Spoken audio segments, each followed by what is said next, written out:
Okay, well, good morning, everyone. Everyone that's just entering the room, if you can just check that you're on mute, please. A very warm welcome. I'm Liz Howard, Professional Officer with the British Association of Social Workers, BASWA, England. Thank you very much for joining us today. A very warm welcome to the first session of the 80/20 conference, which is part of our BASWA's England celebration for World Social Work Month, taking place today on International Women's Day. And throughout the conference today, you'll be hearing from some very inspirational women.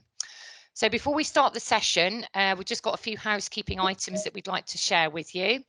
The webinar is being recorded today, and we would ask that all attendees who are joining us to switch their cameras off, put your mics on mute. And if you would like to make any comments or questions, then please use the chat function.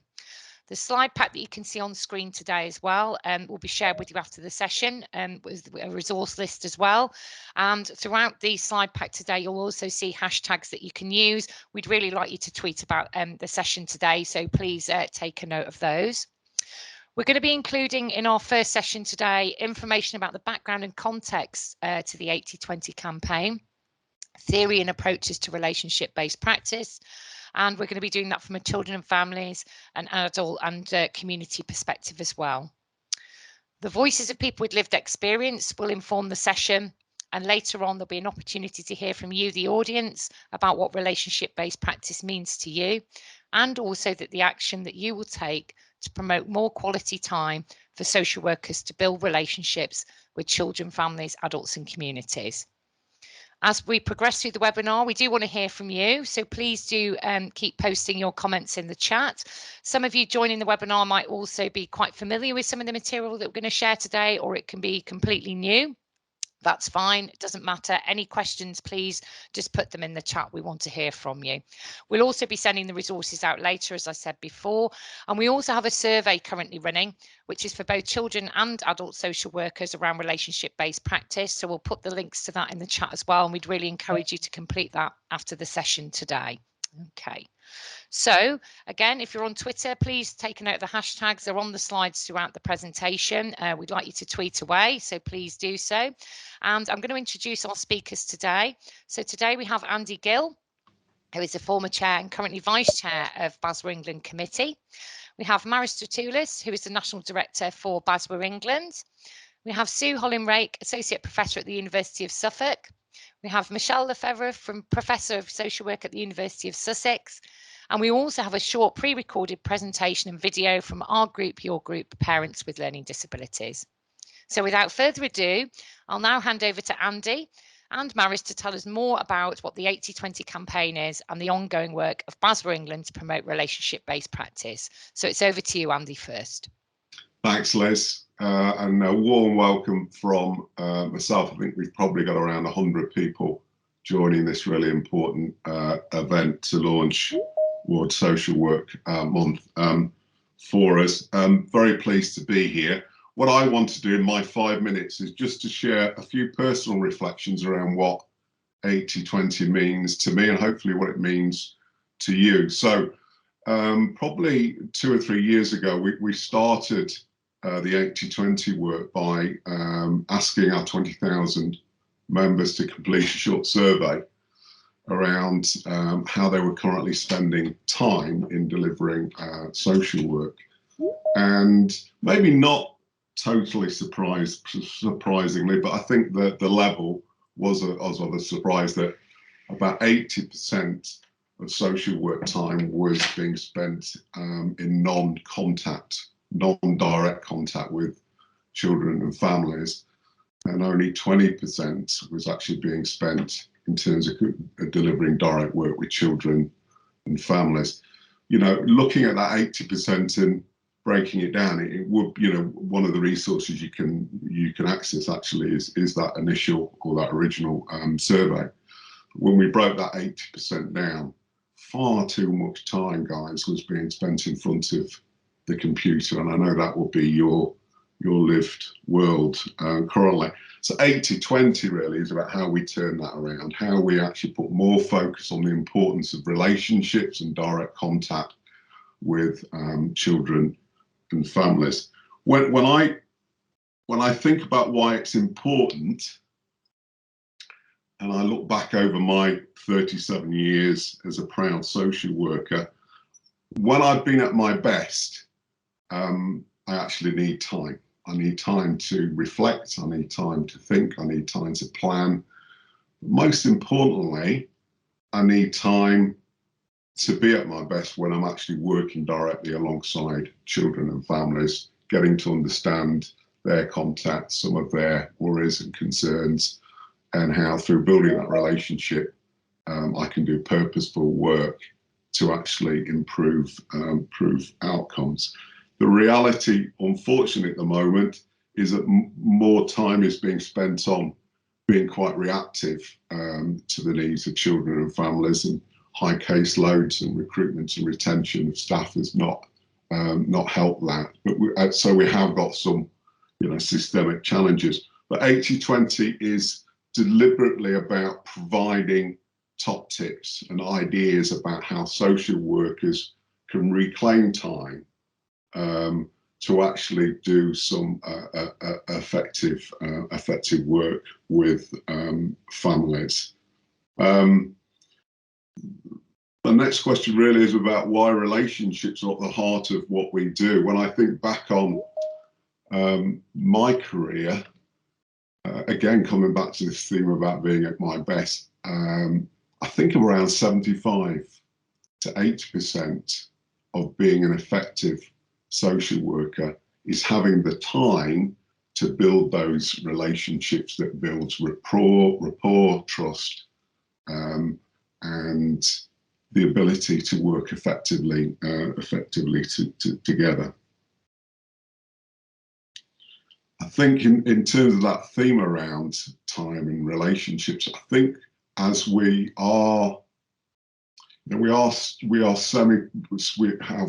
professionals, we have our own ability really to really fight for the time to properly build relationships and to have perhaps some difficult conversations with our line manager about the value and the importance of that. So 80/20 is very much about helping and supporting people to be courageous about having those types of discussions and to have the tips and the ideas and support of the professional body to actually achieve that. Finally, for me, one of the things I did relatively recently, I wrote an article that appeared in Professional Social Work in February, which talked a bit about 80/20 and talked a bit about the state of social work in England and some of the things that are helping and hindering at the moment. So I haven't got enough time to sort of develop those ideas further here, but I'd really encourage you to have a little look at that article, to look at some of those issues and to look at some of the potential solutions for social workers going forward.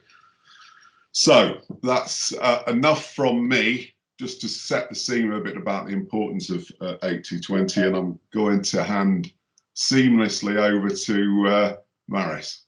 Over to you, Maris. Thanks, Andy.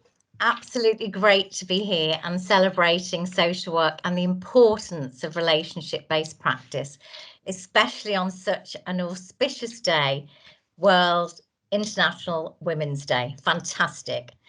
Today, we'll be joined by some amazing women with diverse life experiences who will be sharing their stories and journey in life with important messages for us all as social workers. The 80/20 campaign is something very passionate to my heart as well. And it came about as more and more members were telling us we do not have enough time to work directly with children and families. Next slide, please, Lisa. The campaign developed and highlighted that social workers needed enough time to work with families to achieve good outcomes, families staying together. Social workers were frustrated that they were spending too much time on administration tasks instead of direct relationship-based work with children, families and adults. The importance of therapeutic work, reflective, relationship-based practice is the best way for social workers to bring effective and positive change to children and families. The 80/20 campaign is our opportunity to create effective change by really putting relationships in practice at the heart of what we do. In terms of the context of the campaign, we've got a national 80/20 reference group and a steering group that's been developed with experts by experience, members and other partners and colleagues. We've got a key partner from the University of Sussex, and we've hosted a variety of conferences and developed resources to support relationship-based social work practice. And also, crucially, to promote dynamic, creative organisations that support their workforce. This type of work cannot happen without that creative and dynamic support from organisations and investment in time. In response to the asks from social work and social workers, we developed theory to practice sessions and created space and time for social workers, experts by experience, and other partners to come together and to make a difference. There's going to be lots of links to the 80/20 resources, the website, theory to practice sessions included in the chat. And if you've got any questions about getting involved, post a question and we'll send you links. All good social work is dependent on relationships. The pandemic, more than ever, has highlighted really significant stark inequalities and challenges for individuals, families, communities and organisations. The use of digital technology has become the ever-increasing new way of working. And yes, there are some reports of strengths in that way of working, but there is also reference to more isolation and disconnect. The strength of social workers' relationships with children, families and adults determines outcomes and cannot be underestimated. But evidence shows that relationship-based social work is under serious threat from burdensome systems and bureaucracy. A watershed moment should have been provided following the Eileen Munro review of child protection, which highlighted these processes and red tape as obstacles to good practice. The Children's Commissioner's Office have also highlighted children saying they do not see or hear from their social workers enough. Key messages from our 80/20 survey in 2018 highlighted social workers spending 29 hours per week on their computer, 12 hours per week in direct contact. There is no doubt that this has increased in terms of numbers, in terms of spending more time on the computer and using digital techniques in terms of contact with children and families.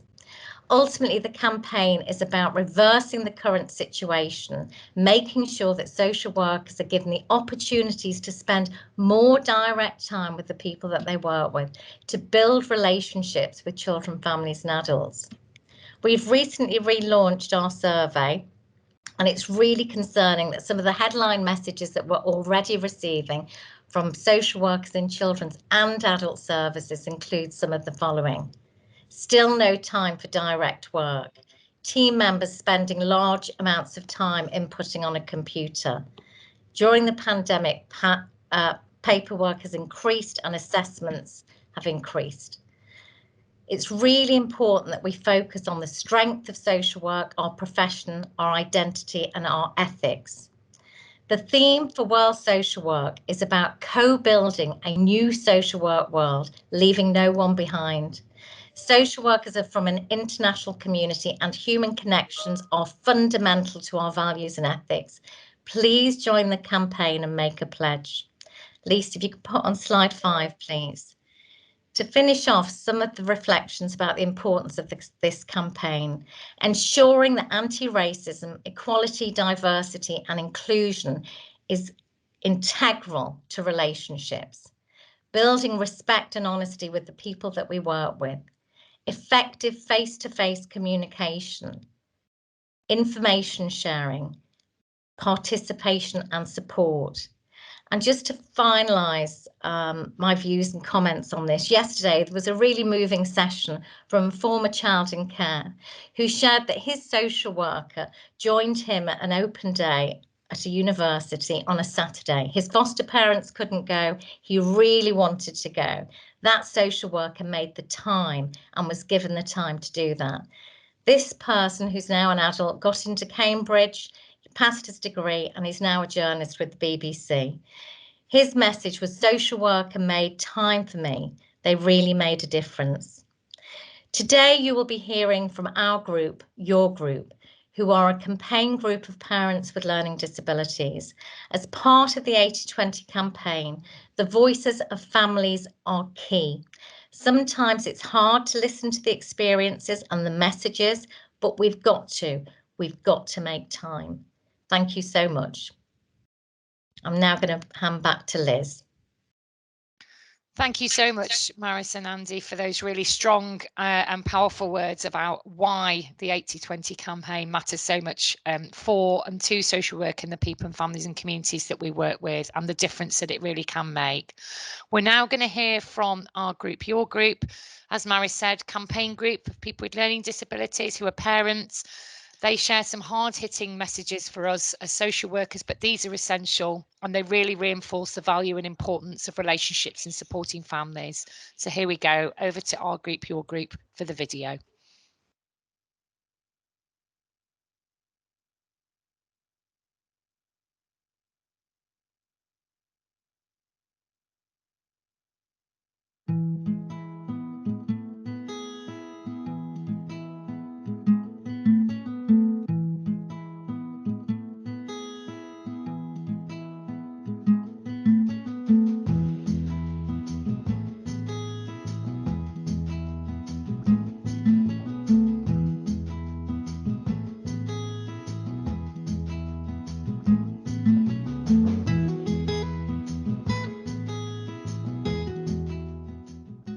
I remember when my social service come around the house, my mum said to me, "You may not be with us for much longer. Some people are coming to take her away because they don't think I'm a good mum."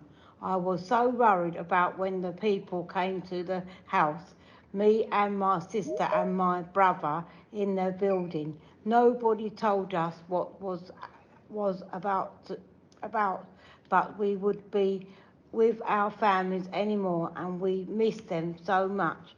If social service work together with adults and children and not alone, they may me and my brothers and my sisters worried. Still would have been living with my mum and dad, and I don't know why they took us away. Didn't tell today. Now we seen our mum and dad because we were older, but we needed to be together and grow up with the parents. Because she has a learning skill, that shouldn't be a reason why people with a learning skill get picked on. They should be helped out there. For people like us, if there was social workers to work with the family, this could turn out better. The child gets taken away from mum that was independent in the home to do with friends of the daughter. It could be happiness to anyone. It was mum future. The child B was also taken away to live with the grandparents that where the children live now. Mum see the children, but its social service was working together. It was one as a family. It would be turned out. Mum better. Mum went some help so she could keep the family together. Adults and children need help from social workers. We don't need to be pushed away and hidden away. Need help, also need their independent with. We need a voice to be heard by social services to give us help we need.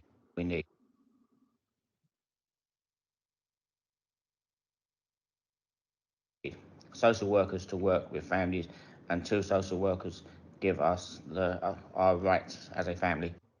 We would like it to be together so we have a new future for families with learning disabilities to be able to stay together fight together and be one family with their own social worker.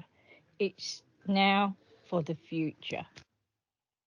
Because things will go wrong, you will not get things you need. Things will be rushed and get worse. It would be good if they did get to know the family first, because we wouldn't have to keep sending out duty social workers who have no idea who you are.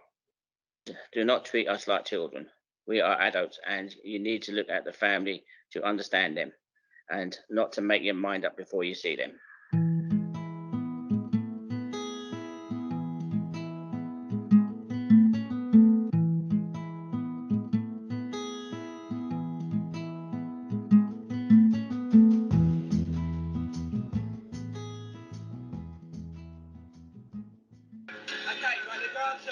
They grow themselves much more independent.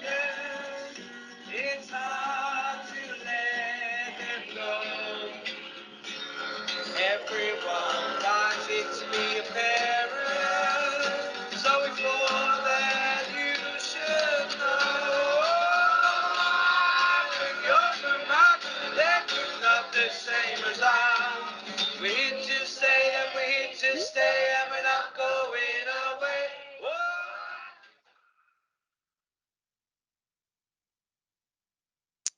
Okay, so thank you very much to our group, your group. Some very difficult and challenging messages, I think, in the video, but ones that we need to hear and really important in terms of reinforcing the 80-20 campaign and the need for time for social workers to have time to get to know families, to be able to work with families and provide the essential support that people need. So really great to have that video as part of the conference today. Okay. It's time now to introduce our next speaker, who is Sue Hollinrake. Sue is an associate professor who currently teaches part-time on the BA Honours Social Work programme within the School of Social Sciences and Humanities at the University of Suffolk. Sue's research interests are focused on care and caregiving, teaching anti-racism on social work degree programmes, citizen involvement in research, and she has published on a range of social work related issues, including relationship-based practice with adults, which we're now going to hear more about. So without further ado, over to you, Sue. Thanks, Liz. So, hello everyone. My name is Sue Hollinrake, Associate Professor in Social Work at the University of Suffolk. And in this presentation, I'm going to set out some of the elements as I see them for practicing social work with adults in a relationship-based way, briefly exploring theories, skills, values, and a model for practice that sits well within this approach for adult social work across all the different areas of practice. Next slide. So I'm going to cover some background to relationship-based practice with adults, some relevant theoretical perspectives underpinning values. I'm going to talk a bit about the ethic of care, supervision, and Kitte's concept of nested dependencies. And I'm going to introduce a model that's in the book that I wrote with colleagues called the Ideas Model. Next slide, please. So first of all, a bit of history. And it seems to me like stating the obvious that social work is a profession that should be about relationships. 50 years ago, textbooks about one-to-one relationship work like Paul Halmas's The Faith of the Counsellors and Felix Biestek's The Casework Relationship guided social workers in their practice in what was then called social casework, which had developed as a way of working for psychiatric social workers in hospitals and in child guidance, and drew on psychological and psychoanalytic concepts to inform work that took place within a professional relationship. When I did my qualifying training in the late 1970s, there had been a swing away from this with the emergence of radical social work that rejected this casework approach. It foregrounded sociology and critical structural approaches like feminism and Marxism to understanding social need, and rejected casework's focus on individuals as the locus for change. And it seemed that it was an either-or position at the time, either with an individual or a societal focus.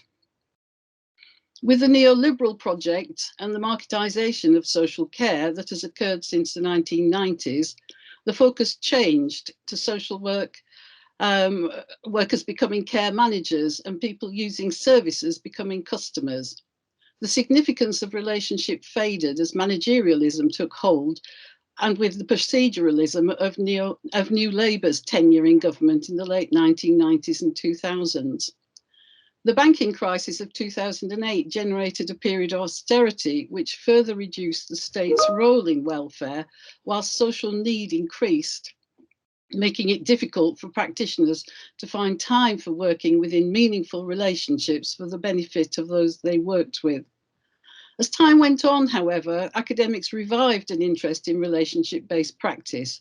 Much of this work, however, has centred on social work with children and families, and there was little focus on relationship-based social work with adults.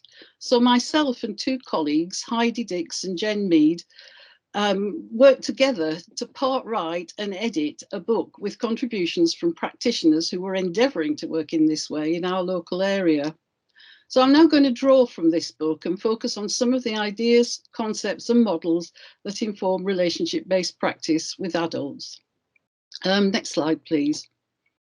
So it's been acknowledged elsewhere that relationships are at the heart of social work practice and are part of providing a quality service to service participants. We know from other disciplines like psychology and psychotherapy that human behaviour is complex and multi-layered, with surface and depth dimensions. People are not only rational beings, as Enlightenment thinking would have us believe, but have affective dimensions that complicate and enrich human interactions, so that in practice we must acknowledge an individual's emotional life and its complexities, as well as making rational decisions and seeking practical solutions. Social work has long done this and drawn on theories that acknowledge that our internal and external worlds are interconnected and influence each other. So a multidimensional response to a social problem is required to produce change with an individual service participant, which takes into account the uniqueness of each individual service participant and the relationship between their identity and their social situation.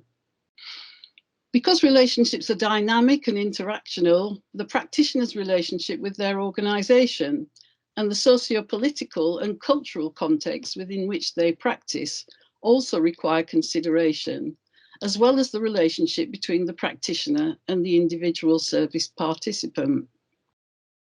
Within this relationship, there are times when the issues preoccupying the service participant are likely to resonate with the practitioner. Common human experiences of need, injustice, loss, difference, abuse or deprivation, which provoke reactions and recollections within us, sometimes conscious and sometimes unconscious, and these need to be explored. Relationship-based practice encourages us to explore meanings between ourselves and others, and within ourselves and within the selves of others. This alerts us to how our use of self and our professional skills, knowledge and values aid the development of a collaborative approach to practice in an inclusive and empowering way. Next slide, please. So, relationship-based practice fits well with current policy drivers for social work practice with adults, such as personalisation and co-production, individual choice and control, and well-being as promoted under the Care Act 2014. And for all of these practice elements, even though one can critically analyse them, a relationship-based approach can be very useful, if not crucial, to effective practice. Next slide, please. So relationship-based practice can draw from a variety of theories relevant to social work with adults, as this slide shows. A person-centered approach, as developed by Carl Rogers, can establish a therapeutic climate of support. Rogers hypothesized that individuals have within them the internal resources to promote the growth and change needed to improve their well-being. You will be familiar with Rogers' core conditions or principles listed here, so I won't go through them. But as a practice example, a social worker would use these to establish a working relationship with an older person who is no longer coping with their own care within their own home, and whose need for support requires possibly input from an outside agency. Eligibility has to be established under the Care Act 2014 alongside a financial assessment, and a personalised budget to purchase this care may be the outcome. The older person may feel sad and ashamed about asking for help, but can be supported by the acceptance and empathy of the social worker, who might help by naming and exploring difficult emotions around loss of independence and fear about being a burden to others. These interventions require in the practitioner a self-awareness and use of self and emotional intelligence to tune in to the service participants' emotions. Some older people may feel anxious about a major change in their lives, but working from a strengths-based perspective can build the confidence to deal with this successfully. And there are always two sides to seeing a situation, the difficulties and the strengths. So using a strengths perspective from Salibi's strengths-based approach provides interventions to promote a hopeful attitude towards change and to harness the service participants' skills and capabilities to move forwards. This clearly involves person-centered skills such as active listening, reflecting back what has been heard in order to establish meaning through narrative, identifying problem-saturated perspectives which may embrace socially constructed and stereotypical expectations around old age, as in the example just given, about being a burden due to increasing dependence. Acceptance and empathy are important qualities conveyed through person-centered skills, within which to ground motivation for change. Sociological theories or psychological ones like attachment theory or systemic approaches can all usefully inform and provide a deeper understanding of the service participant's situation and context, and highlight what external resources can be drawn on. However, the practitioner may get a sense that the older service participant referred to just now seems nervous and ambivalent about a friend in their support network as you explore this, and is avoiding talking about finances. A service participant's ambivalences can be clarified and thought about within a non-judgmental and trusting professional relationship.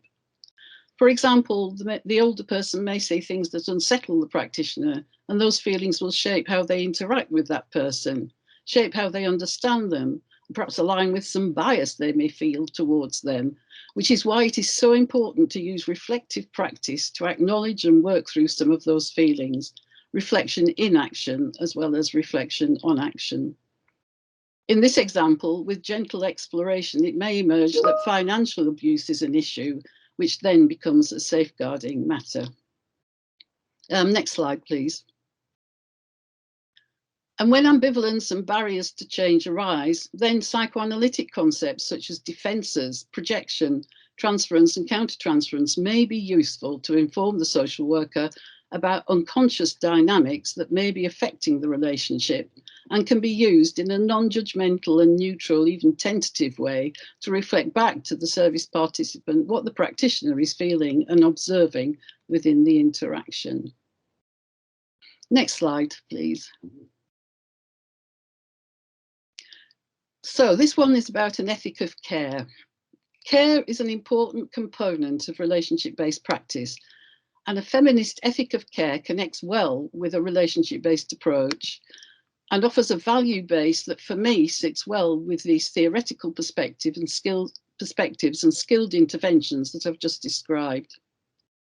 With its feminist foundations and as a distinctive morality grounded in women's experiences of caring, it is a practical ethic based around people's needs, relationality and emotions, and it's about maintaining and repairing relationships and emphasising the concrete needs of service participants and their feelings around these needs and their vulnerabilities. Theorising in this area, in the writings, for example, of Joan Tronto and Nell Noddings, this theorising highlights how interdependence and reciprocity characterise all human interactions, not independence and the rejection of neediness and vulnerability, as dominant culture tends to emphasise. According to Joan Tronto, who's written much to develop the ethic of care, It arises from a social practice and has a role in promoting social justice too, offering a critical perspective, which I'll briefly refer to later. Next slide, please. So at an individual level, these elements or phases of an ethic of care on this slide apply well across all relationships in social work and social care between worker and service participant. Within the ethic of care, John Tronto emphasises 4 phases of caring in practice. Attentiveness, which means caring about and listening to the cared for person about what is needed, and this can be achieved using person-centered skills. Responsibility, actively taking on the role and responsibility of caring for another and supporting the addressing of their needs. Competence, that's having the ability or the capability, the resources and skills to do the job and do it well. And responsiveness refers to the individual service participants' input, their needs, their involvement, and their feedback and interaction to co-productively plan for and achieve what they need. Next slide, please. All this, though, cannot be sustained without high-quality professional supervision, which is central to social work and should support the practitioner with their well-being, professional development and management oversight, as in Kadushin's model shown here. Effective supervision is essential to relationship-based practice, where a safe space is available for a practitioner to slow down and to look for meaning and a way to do their work well within a learning culture. This must involve focusing on how they're relating to the service participant, what emotions they're witnessing and experiencing, and how difference and diversity are impacting on the power dynamic of the relationship. Tronto's concept of attentiveness, just mentioned in the last slide, is useful here as it lends itself to developing a positive openness to identity and difference, encouraging a gentle curiosity and an empathy for the service participant through the identification of human kindness and care. Next slide, please.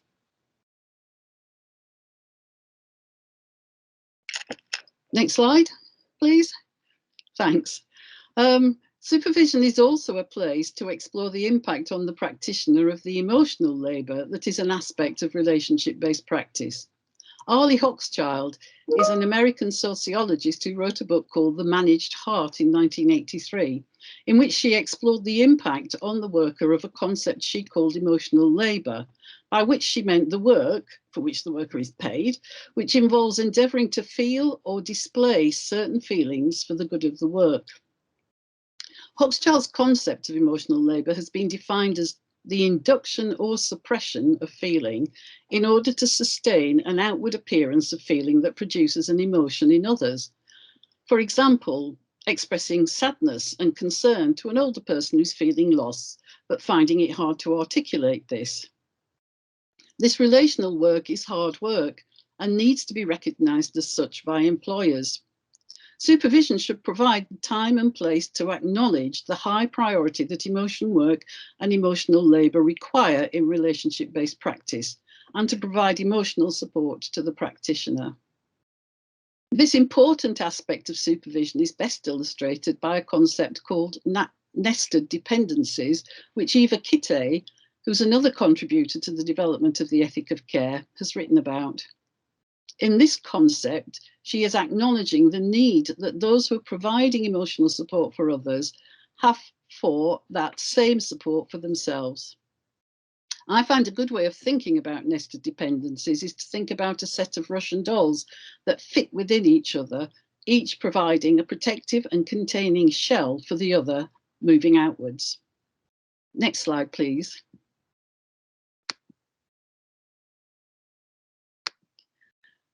The book, Relationship-Based Social Work with Adults, also contains a conceptual model for practice developed by my co-editors, Heidi Dix and Jen Mead, that can be used in supervision, in planning for assessment and intervention, and for reflecting on practice. As a user-friendly model, it works well within a relationship-based approach, and it brings together an interconnected set of knowledge, skills, values, attitudes, and personal qualities, which research evidence suggests are all part of what it takes to be an effective social worker. The model is called the ideas model, which is a mnemonic for influence, delivery, expertise, alliance, and support. And there isn't time here to go into each in detail, but here's a quick tour of the model. So influence refers to the ability to make a conscious and positive use of role and professional authority in a way which works with the expertise that the service participant brings to work collaboratively, whilst recognising power differentials between individuals and between different sections of society, bringing power differences to awareness. It uses professional tools and systems that support practice and includes practicing with clarity within agency policies and procedures as determined by legislation and organisational priorities.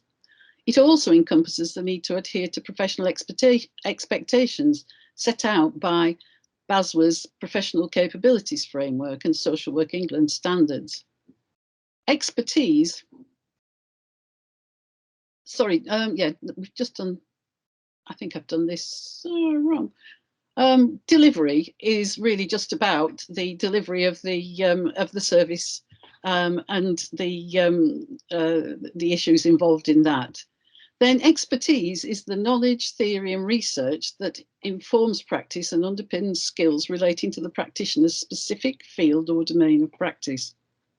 A for alliance is very important for relationship-based practice as it refers to the use of relationship as the context for change. Within this sits the values and skills explored earlier that ensure the application of empathy, respect, warmth, integrity, and trust as the foundations of an effective working relationship, which creates the conduit for service participants to channel their capacity for change. And finally, the remaining element is S for support, which refers to the organisational support that needs to be offered to contain, and is, as in Kitty's nested dependencies, to contain the emotion work, anxiety over decision-making, emotional labour, and the learning and development of the practitioner, as well as the management oversight mentioned earlier. Next slide, please. So whilst it's our contention that relationship-based practice should be central to social work practice with adults, there are barriers to its use as listed here on this slide. And whilst the Care Act 2014 places a focus on well-being and what this means to the individual in the context of change, this can prove extremely challenging when there are limited services, diminishing availability of preventative work, the taking away of at times rather than offering services by reducing care packages because of budget constraints. This wider context needs acknowledgement of the dominant culture and political values within which social work has to operate, the role of the state and its relationship to those citizens in need of social support. So thinking back to the older person I mentioned earlier, within the dominant culture in which neoliberal ideas champion the autonomy and independence of the individual, a myth is constructed of individuals as primarily economic actors, earning through work their ability to look after themselves, separate from others and self-reliance. This culture rejects or tries to ignore dependence on others through a denial of the dependency that we all experience across the life course. This can bring a sense of shame or guilt for being reliant on or a burden to others in a state of dependency that capitalism has long portrayed as a problem for non-working, older and disabled people, with its ambivalent attitude towards supporting them. Drawing on the work of Sally Weintraub, we have a culture of uncare, which in my view is what we live in at the moment. This is something we need to reflect upon and campaign against, as well as finding the space to work in a caring, relationship-based way. Relationship-based practice demands a different pace of work than seems possible at the moment in many work contexts within social work and social care, and presents a challenge to employers to create the conditions for this way of practicing to flourish. Thanks. The last slide is just references. Thank you very much, Sue, for that whistle-stop tour of, of the background and context, particularly thinking about adult social work and relationship-based practice. And we're going to have the opportunity to explore more of that, I think, with some questions once we've heard from Michelle. But, you know, some really, really key messages there about the context, but also about what we can do as practitioners to really be thinking about our practice and how we can bring in the theory base that can really support us to bring about those relationships that create change. So thank you very much indeed. Okay, next we're going to hear from Michelle Lefebvre. Michelle is Professor of Social Work at the University of Sussex, a member of the 80/20 campaign steering group at BASWA England. Michelle is also the Director of the Centre for Innovation and Research in Childhood and Youth, and she has been involved in research focused on looking, hearing and learning, analysing communication and engagement between social workers and children, which you're going to be sharing with us today, Michelle, alongside reflections about some of the challenges and opportunities in terms of relationship-based practice for children and family social workers. So over to you, Michelle. Thanks very much. Can you hear me okay? Just checking. Yeah, that's fine. Thank you. Lovely. And just waiting for the slides to come up. Can I have the first slide, please? Lovely. So what I'm going to focus on today, it's kind of a nice follow-on, hopefully, from Sue's presentation, is to think about some of the aspects that Sue has spoken about, but within the context of children's services and why that's particularly challenging in those contexts. What happens to practice? And then I'm going to be talking about the importance of a containing environment that helps us provide more relational and reflective practice, and what a good enough sort of environment might look like. Next slide, please. So what do I mean in children's services by challenging? Well, I'm sure everybody who's on the call will recognise the next few slides that I'll be talking about. So Sue mentioned austerity 2008 onwards after the banking crisis.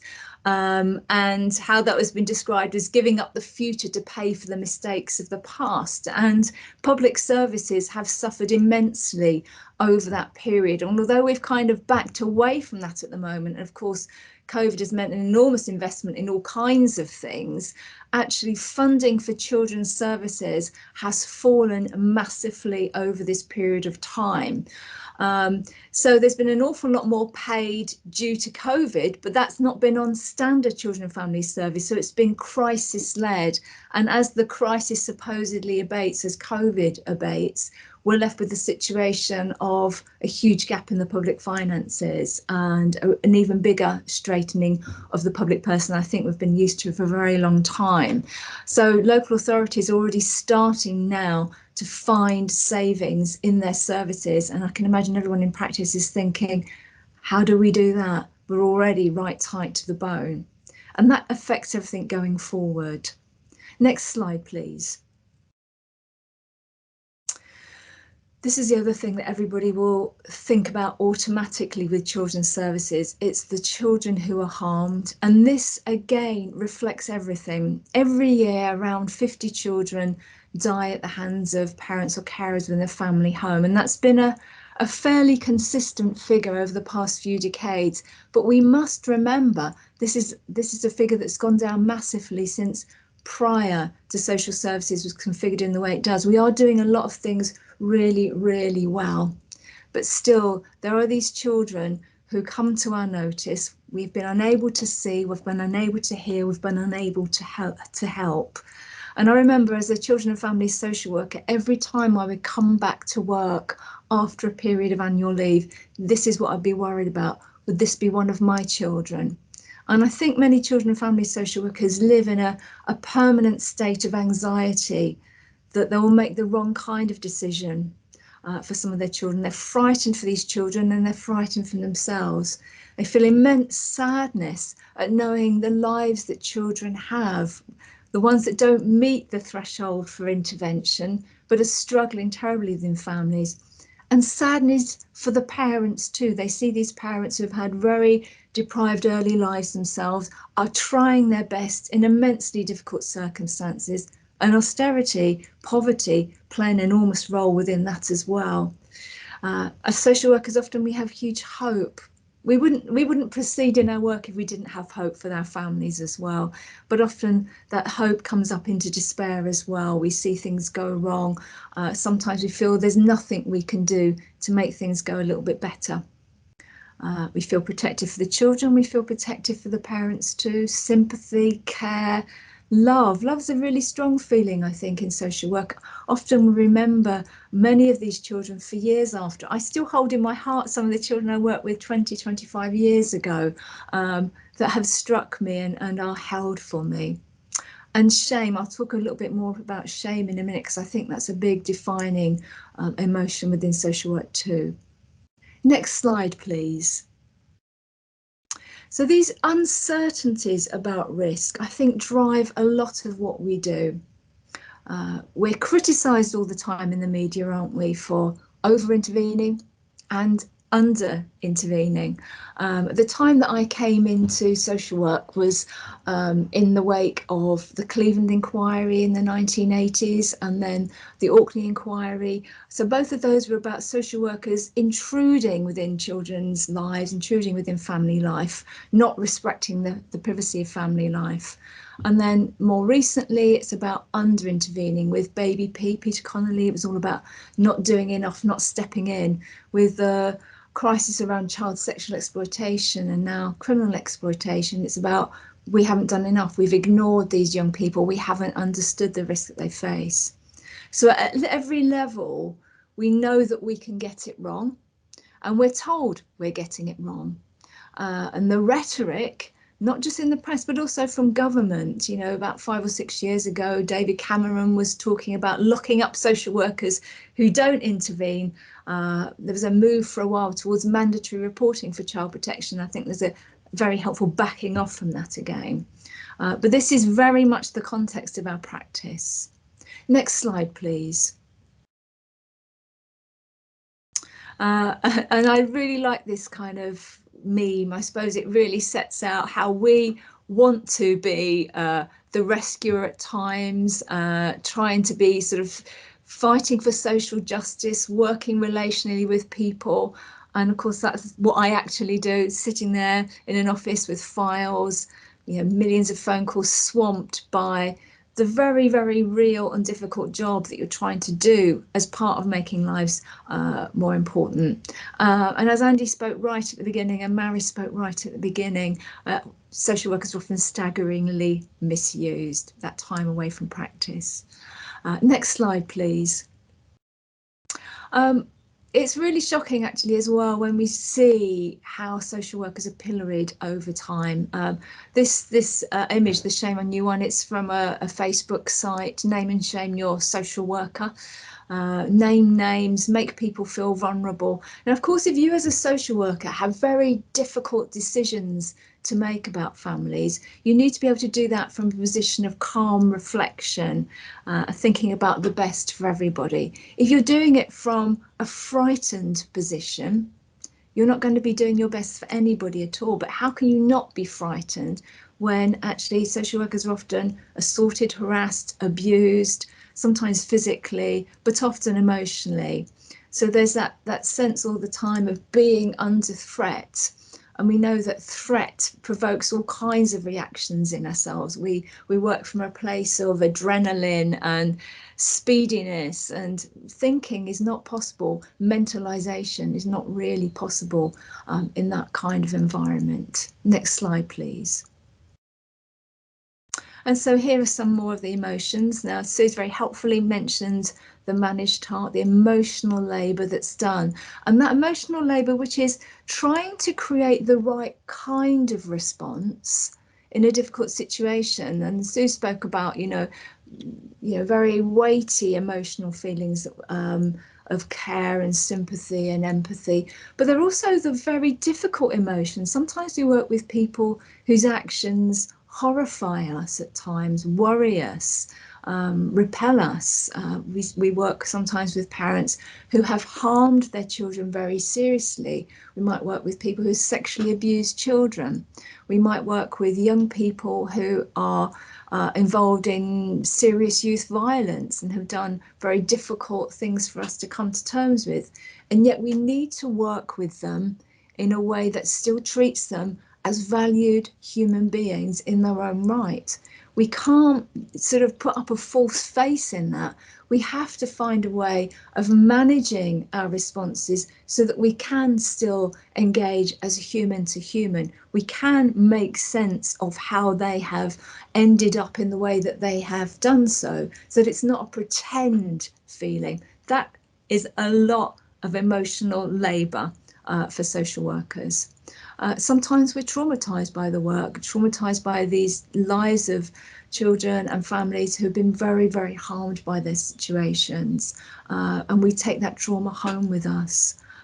You know, social workers can get very burnt out by this. I'm sure some of you on this call have at times been emotionally exhausted, physically and mentally ill, emotionally ill by the work at times, and depersonalised at times, just feeling really like you can't engage anymore in some of this work. Next slide, please. So we develop defence mechanisms, don't we, in order to cope with. We wouldn't survive. And getting ill in some ways is a defence mechanism too, isn't it? Sometimes it's about the cognitive frameworks we put around. So the kind of the rescuer kind of frame of mind is one that we do. I can keep going, I will keep going because I will help children. But that can take us in quite a dangerous line where we think we stop empathising for parents. We want to rescue a child, we want to bring a child out of the family, but we're not understanding this child is part of a family and the parents need support and help. Yes, there are situations, of course, when actually the child needs to be brought out when it's too dangerous. But it doesn't mean we need to cut off from that whole situation. The sorry I can't hear you one is about the times where you just think, I've got no more to take in here. If I just, you know, stop thinking about it, stop dealing with some of that cognitive dissonance that brings to us, maybe I can survive and take a kind of a one-dimensional view rather than this multi-dimensional complex view that I need to take. Bunker mentality is a little bit like that as well, just hiding. Sometimes I think social workers want to stay hidden in the office, want to not have to go out and face-to-face with families, because actually that's incredibly demanding. Some of the direct work that we need to do with children is really very demanding in all kinds of ways. Enormous amount of skills, emotional resilience and so on. And then, of course, there's the risk aversion as well. Can't afford to take any risk, keep myself safe, keep the child safe, and there isn't any room then for creativity or experimentation or giving people a chance. And that one in the middle, I'm somewhere but not here, that's where we just can't be fully wholehearted in the work. So we go to work in a kind of a blank space. All of these defence mechanism things are all of us at some times. We probably recognise the times when we've developed them. But hopefully not all the time. And if we are there all the time, we know that's the time for a serious break from the work. Next slide, please. So I want to talk a little bit about building trust, because I think this is part of how we start to create a safer space for communication. So it's a trauma-informed way of thinking about things. This is about how we empathise and mentalise. We need to understand why families themselves feel unsafe. So sometimes we'll go and visit parents who feel quite hostile. They won't let us in through the front door, or even when we do get in, they don't want to talk to us, or they feel quite angry with us.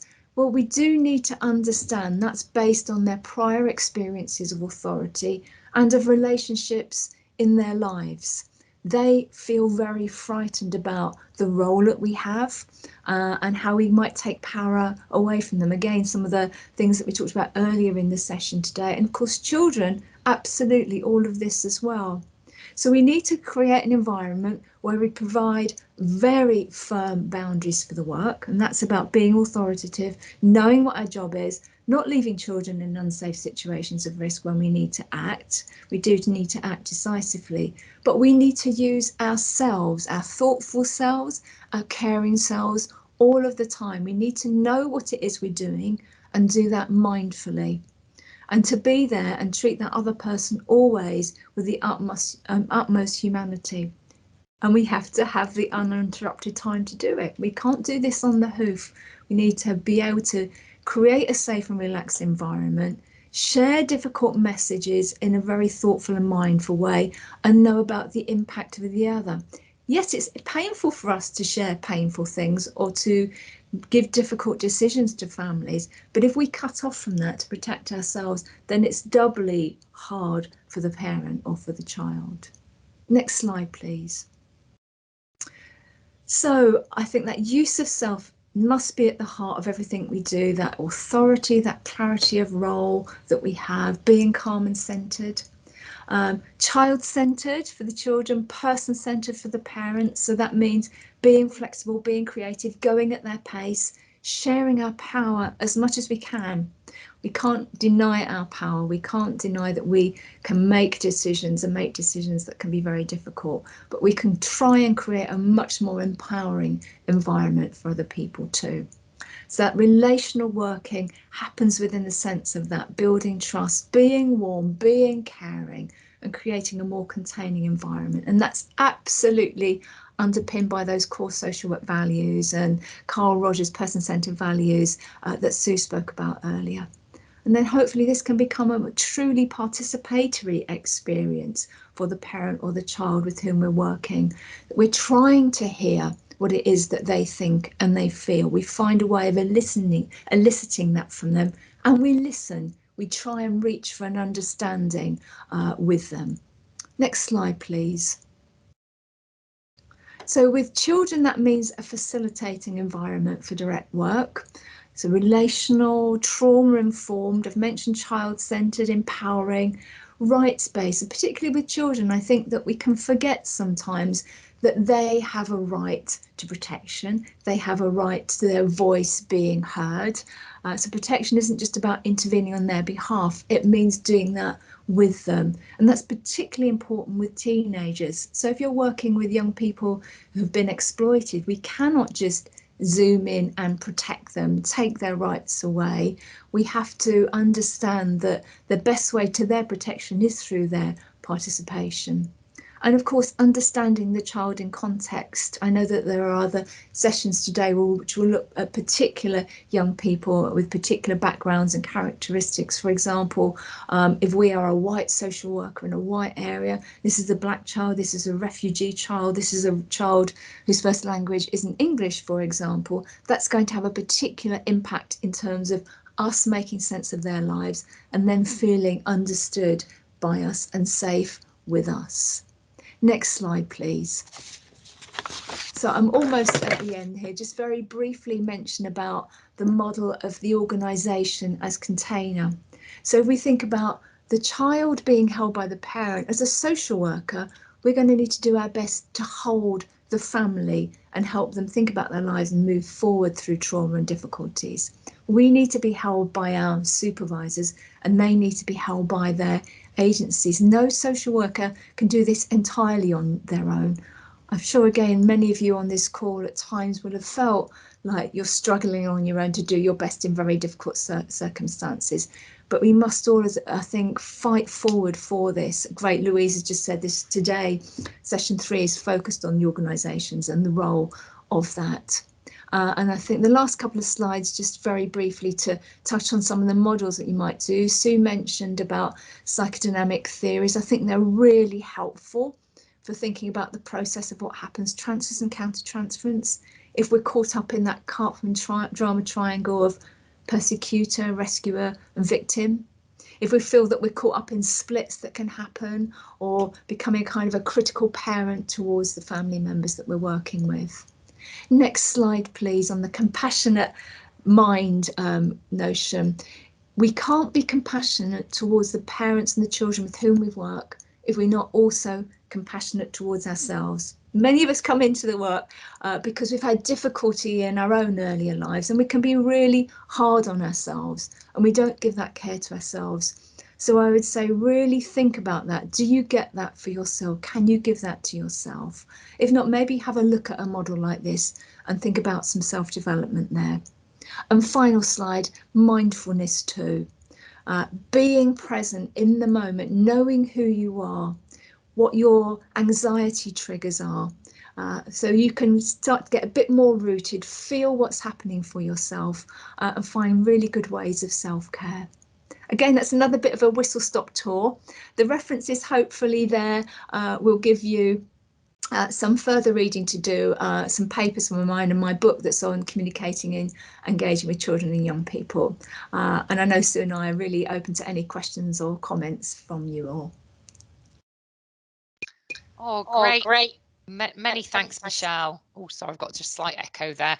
Many thanks for that, Michelle. Another really rich presentation with so much in there that you were able to cover in a very, very short space of time, and really helping us to think more about the emotions that we experience as social workers and the importance of taking note of those and understanding them and recognising how they can support our practice, but also how they can really, really impact if we're not aware of those, and then how that can manifest in lots of different ways. And particularly at the end there, we're talking about the self-care and the importance of recognising how we need to use our emotions positively, but also give ourselves that time out as well. And so much in there around theory as well, and that whole idea about the organisation, which we're going to come to as Louise posted in the chat later. So for the last part of the session now, we're going to come to some questions for the audience. So I'm going to put these to Sue and yourself, Michelle. So Sue, if you pop your camera back on, please, that would be great.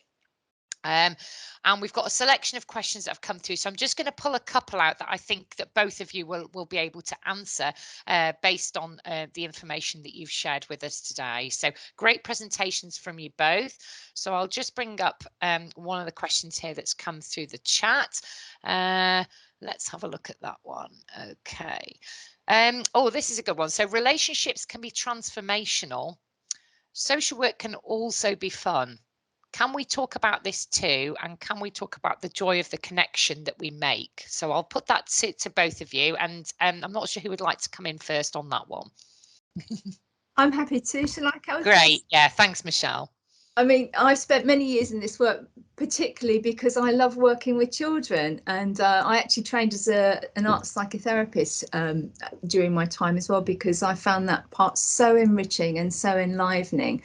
And that's not to say that many of the children I worked with were incredibly traumatized and had very, very difficult lives, but that children's capacity to heal is immense. And I think following the principles of non-directive child therapy, play therapy, you can do an enormous amount as a social worker.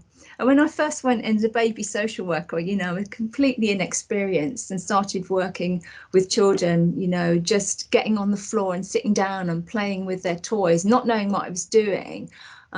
It was an incredibly important thing because I was able to get to know these children and build that trust with them and feel actually they got something really good back for that. They got somebody who was interested in them and had fun with them.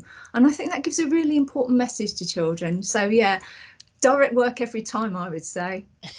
Thanks, Michelle. That's great. And great to hear about the direct work, which is part of our 80/20 campaign, that we're making sure that social workers have got the time to be able to do that. So great to hear that. Sue, it's over to you now, please. Just on mute there, Sue. Okay, can you hear me now? Sorry about that. Yeah, well, just to add really to what Michelle's just said, I mean, social work has actually sustained me for over 45 years now, which is a long time. And I continue to really be amazed at, you know, what the power of relationships. And after I did my social work training, I did a psychotherapy training as well, though I've never practiced as a psychotherapist, but it's just always informed my practice from that relationship-based perspective. And I just think, yes, there are times for laughter, there are times for fun, as well as the more serious stuff that we do tend to get sort of, you know, pulled into more just because of the nature of the work we do. But yes, I remember some amazing times working with you know, with service participants, with families, with children, you know, a whole range of situations across my professional life. So so yes, I would say yes, it's transformational and it can be fun as well.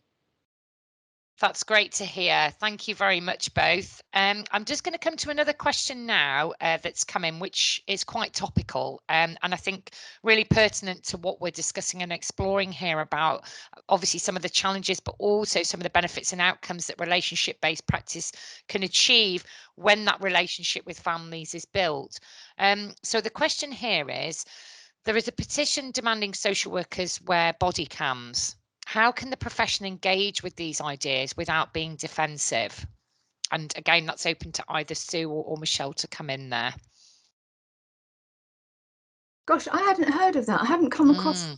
No, is that? I suppose I don't even know what that would be about. Is that to protect families who feel that there's been lies or something? Yeah, I think that's the suggestion, particularly given recent events. I think around what's happening within children's homes themselves, within families. And I suppose it's just maybe thinking about the impact that might have in terms of being able to build the relationships, because we've talked a lot about fostering the need to kind of foster trust and understand the complexities of people's lives, and also where families might be reluctant to or for various reasons, because of experiences, be inviting social workers into their homes. So I suppose it's kind of thinking from that angle, really.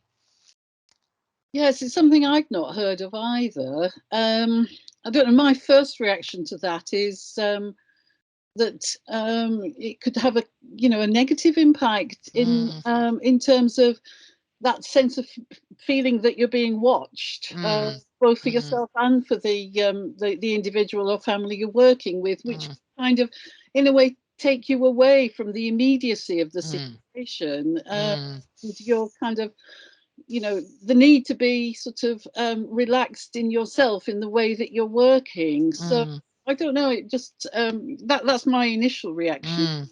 But as I say, I really wasn't aware of the potential issue going forward. Yeah, that's something that's being mooted at the moment. So it's just interesting, I think, just given what we've been talking about today and all the kind of preparation thinking that we need to be doing as social workers as well. Michelle, do you want to come in on that? Yeah, I was just thinking, I suppose the key thing is whether if it were to be coming in, it would be how one builds trust in those environments. So it's another thing to add to all those others. I mean, I think, going out as a social worker on your own to a situation where there's a violent parent, for example, and you're very frightened yourself, those things aren't very conducive for building trust either. So I don't know if you say it's better or worse than having a body cam, really. So I suppose it's about knowing how you're feeling in that environment and then trying to mentalise for how is the parent or the child feeling in that environment. And then I think to acknowledge openly what's happening, to to be able to express something about that and help the other person to express something about that, and together to still find a way of establishing sufficient working affiliation or trust in that environment. I suppose it's about being explicit, as it is with all of these other things. Yeah, thank you both for that. And I'm just going to come to a final kind of question here, and this is coming through the chat as well. So neurodiversity is a consideration that social workers have been feeding back they don't always have the time to consider during assessments, which again can have a huge impact on relationship-based work. Is there anything in terms of what you've shared with us today that you think can be helpful in trying to support social workers to advocate for the time that they need, and particularly thinking about different needs of families as well? I mean, I would say it's part of the whole package, really, that every person that we work with is different, very different, and starting from those key principles that both Sue and I have outlined today about person-centeredness, child-centeredness, that's what you have to start from. Find out from the other person what their needs are, try and build the right facilitating environment for them. But of course, the issue is about time, and it is about arguing for resources. And I think social work is a political activity, should be a political activity, and we need to make that political activity within organisations as much as anything else to create this argument. Otherwise, we are transgressing people's rights, and that applies to neurodiversity as much as anything else, really. Thanks, Michelle. What about yourself, Sue? Well, just really to agree with what Michelle said, and just add in that it's all part of the individual's narrative, and so the importance of including that and exploring that within the relationship, and then yes, trying to ensure that you have got the time to do that you do it at the pace that the person you're working with needs to go as well. So yeah, organizational responsibility within that as well, to create the space to do what needs to be done. Thank you both very much. Well, we're almost at time. It's flown by today with the session, and you've really, both of you have shared lots of rich information that I think we'll all need to go away and kind of reflect on and really think about how that can be used to support and strengthen relationship-based practice. So a huge thank you to you both, and to our group, your group, for the key messages that they shared as well, which again bring that different perspective around how we really do need to listen and make the time to listen to families, so that we're overcoming some of those barriers and we're working in the best way that we can and giving people the best chance that we can with the work that we're doing. So we'd really like to hear from the audience in terms of the chat about what action you're going to take away from the session today following what you've heard. So if people are happy to post their key messages in the chat about it can be connected with anything to do with the session today, we can go away, take those away in terms of the work that we're doing around 80/20 campaign. Just to remind everybody, we've got another 2 sessions that are running today. The next one starts at 12:15, which is focusing on the development of the kit bag, a tool to assist relationship-based practice with diverse communities. And session 3, which will be running this afternoon, which is creating a relationship-based practice culture within organisations, which we've touched on this morning. We also have our climate change event, which is running on the 10th of March. Again, looking at climate change and social work. So again, if you want to get involved in any of the other sessions, that's brilliant. We haven't unfortunately had time for our Mentimeter session today, but if the audience is happy to post in the chat, please do. We really want you to get involved in the 80/20 campaign. You can make your pledge. There's a link in the chat, and that will come out with the resource list as well. So do get in touch and tell us what action you're going to be taking in relation to relationship-based practice and our 80/20 campaign. So a huge thank you to everyone that's been involved today, to Andy, to Maris, to Sue, Michelle, and to our group, your group. And we really wish you all the best and hope to see you at some further sessions today. Many thanks.